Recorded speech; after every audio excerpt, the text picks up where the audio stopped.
नमस्कार, मैं यशपाल हंस करनाल से आज एक छोटे से वीडियो के साथ दो चार बातों के साथ जो मैं आपको उपाय बताने जा रहा हूँ। और मेरा प्रयास है कि जिनको ये कष्ट हैं वो ये छोटे छोटे उपाय कर ले में बहुत लाभ होगा। वैसे भी मैं दान के बारे में बहुत सी बातें किया करता हूँ कि दान का अपना एक विशेष महत्व है, इससे बड़े कोई उपाय नहीं है। अब मैं क्रमबद्ध चलता हूँ आपके साथ।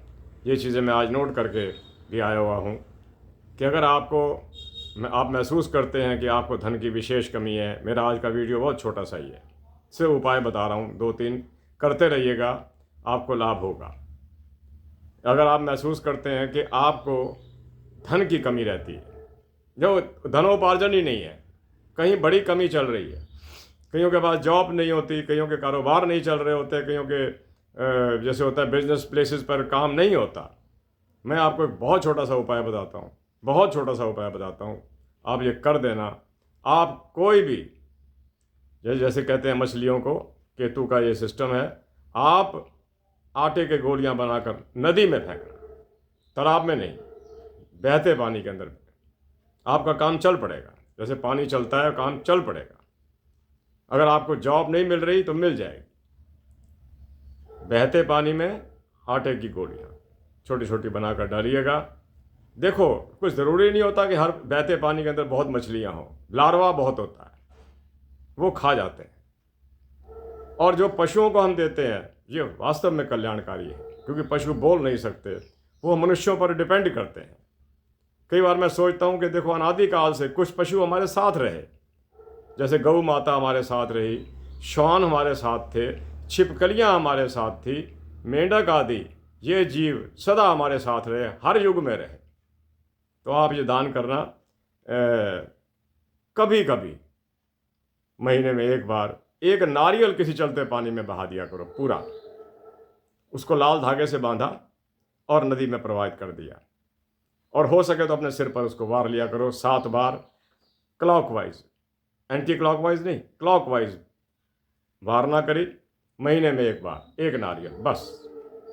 और गोलियां आटे की ये डालते रहना। अब मैं आपको बताता हूँ कि आज के युग के अंदर जो हर आदमी महसूस करता है, हम भी करते हैं, रोग बहुत व्याप्त हो चुके हैं, रोगों के अंदर वृद्धि हुई है। जहाँ भी कहीं जाने का मौका मिलता है, हमारे साथ भी, हम भी रोगग्रस्त रहते हैं, बड़ी बड़ी दिक्कत रहती है, रोग के कारण बड़ी दिक्कत रहती है।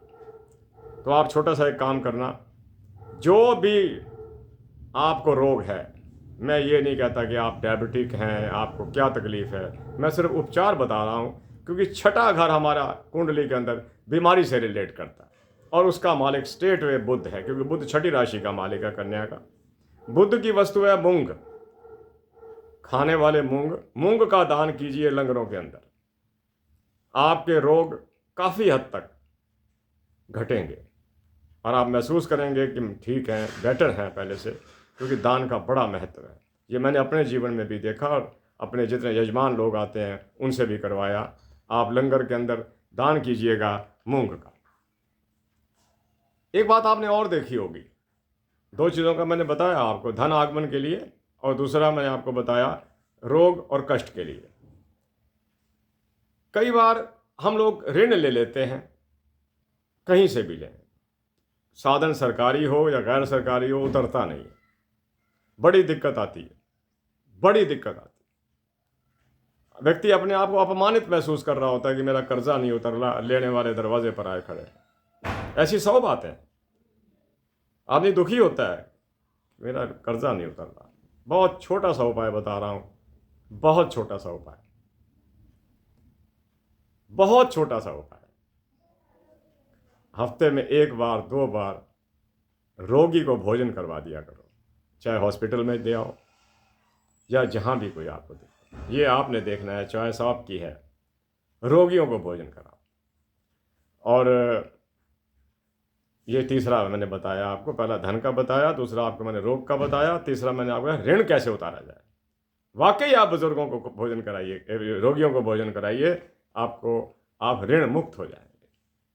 ये उपाय हैं, असली उपाय हैं। यानी कि और उपायों की अपेक्षा ये दान के उपाय ज़्यादा, यानी कि जिसे मैं कहूँ सर्वश्रेष्ठ भी कह दूँ तो उसमें कोई अतिशयोक्ति नहीं होगी।